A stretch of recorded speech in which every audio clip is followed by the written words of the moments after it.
Oke, kali ini kita akan membahas tentang peluang kejadian majemuk. Kenapa sih dikatakan sebagai peluang kejadian majemuk? Ya, karena kejadiannya itu merupakan hasil penggabungan antara dua kejadian yang sederhana ataupun lebih.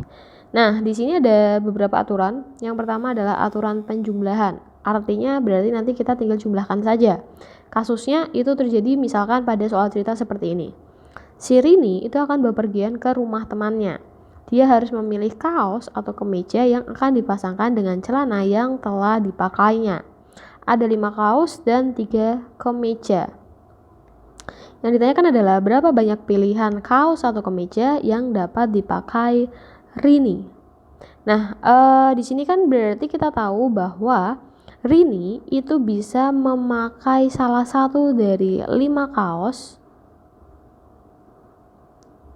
atau dia bisa juga memakai salah satu dari 3 kemeja tersebut. Maka kita tahu bahwa banyak pilihan Rini berarti ada berapa kemungkinan? Ya 5 ditambah 3 ada 8. Kurang lebih seperti itu. Selanjutnya aturan lainnya itu adalah yang namanya peluang dua kejadian saling lepas. Bentuk diagram Venn-nya itu seperti ini. Tidak ada ketersinambungan antara ruang sampel A sama sampel B. Nah, kejadian saling lepas ini terjadi jika kedua kejadian adalah himpunan kosong. Jadi mereka tuh nggak punya himpunan. Jadi kejadian A dan B itu himpunan kosong. Atau kejadian A dan B tidak mungkin terjadi bersama-sama. Nah, kalau secara simbolis itu aturan untuk menghitung peluang bahwa A terjadi atau B terjadi, itu kita bisa tuliskan peluang A atau B sama dengan peluang A atau B. Nah, jadi secara simbol kita bisa menuliskannya seperti ini. Yang biasanya kita sebut sebagai aturan penjumlahan untuk kejadian saling lepas. Jadi nanti rumusnya A atau B sama dengan peluang A ditambah dengan peluang B. Oke, contoh di sini ada dua dadu dilambungkan bersama sebanyak 1 kali. Tentukan peluang kejadian muncul kedua mata dadu berjumlah 4 atau 6. Oke, 4 atau 6 ya, berarti ini peluang kejadian saling lepas. Langkah pertama kalian harus hitung jumlah ruang sampelnya dulu. Jadi ruang sampel, karena dia dadu, satu dadu kan punya 6 sampel, ruang sampel, berarti kita tinggal kalikan 6, maka totalnya adalah 36. Lalu kita misalkan sebagai A itu merupakan kejadian kedua mata dadu berjumlah 4. Jadi kita mau ngecek yang ini dulu. Maka A itu berarti biar 4 itu berapa? Bisa 1 sama 3, 2 sama 2, atau 3 sama 1 ya. Berarti jumlah kejadian A itu ada 3. Kemudian untuk B, misalkan kejadian kedua mata dadu berjumlah 6. Berarti B-nya bisa kita tuliskan 1, 5, 2, 4, 3, 3, 4, 2, sama 5, 1. Jumlah B-nya itu adalah berarti ada 5. Nah, setelah itu yang ditanyakan kan A atau B ya, atau sebelumnya di sini kan kita lihat ruang sampelnya masing-masing. Apakah ada kesamaan? Ada yang mirip atau sama tidak? Jawabannya tidak ya. Jadi kita bisa ngomong kalau misalkan A dan B. Oke, karena titik sampel A sama B tidak ada yang sama, maka kita bisa tulis A dan B itu himpunan kosong. Nah, karena yang ditanyakan adalah peluang kejadian muncul kedua mata dadu berjumlah 4 atau 6, jadi kita bisa tulis peluang A atau B sama dengan peluang A ditambah peluang B. Kalau misalkan kalian tanya, Kak, kenapa ini yang atas itu pakai dan, pakai yang kayak N, terus berubah menjadi U gitu ya. Nah, jadi kalau kejadian saling lepas, itu kita simbolkan dulu seperti ini, yang artinya A dan B itu tidak memiliki himpunan atau himpunan kosong nilainya. Baru setelah kalian masukkan ke dalam rumus peluang dari kejadian saling lepas, rumusnya berubah menjadi seperti ini. Jadi peluang A itu tadi jumlah sampel A dibagi jumlah kemungkinan titik ruang sampelnya, kemudian ini B dibagi NS, sehingga didapatkan banyaknya kejadian A itu ada 3 ya. 3 itu dari mana? Dari sini.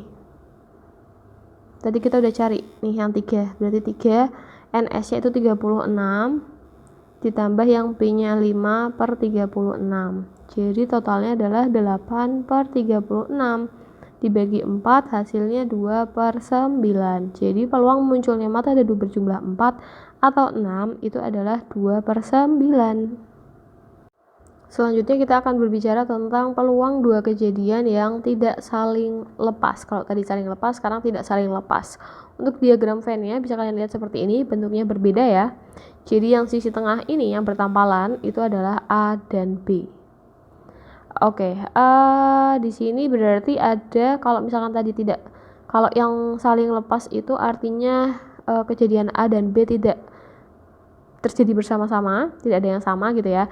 Nah, sekarang kalau yang kalau yang tidak saling lepas itu dapat terjadi secara bersamaan. Nah, simbolnya untuk kejadian tidak saling lepas disimbolkan oleh P A B, AUB. Ini disebut sebagai dua kejadian tidak saling lepas. Kalau tadi yang saling lepas kan A dan B.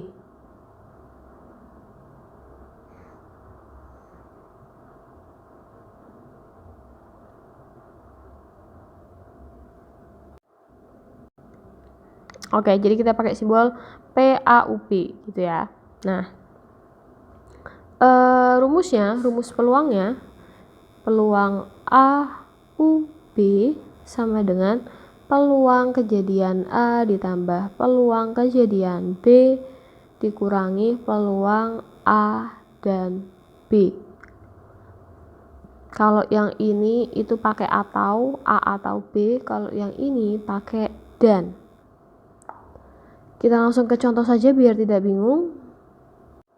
Oke, di sini ada contoh, ada dua dadu dilambungkan secara bersama, tentukan peluang munculnya kedua mata dadu berjumlah 7 atau berselisih 3.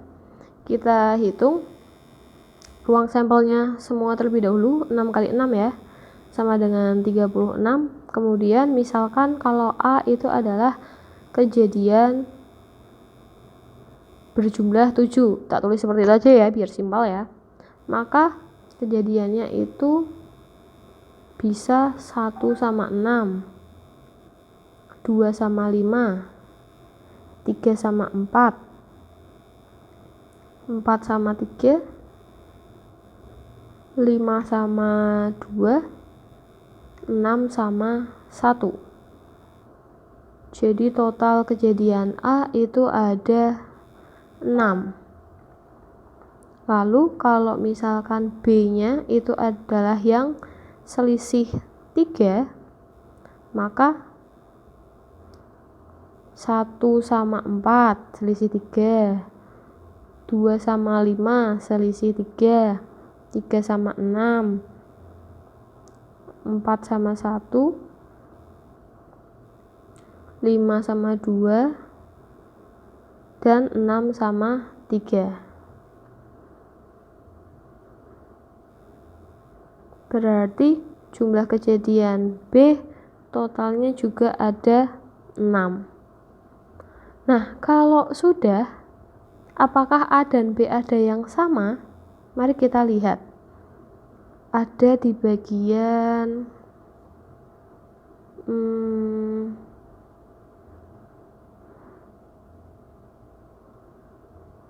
ini 2 sama 5 dan 5 sama 2. Jadi bisa kita tuliskan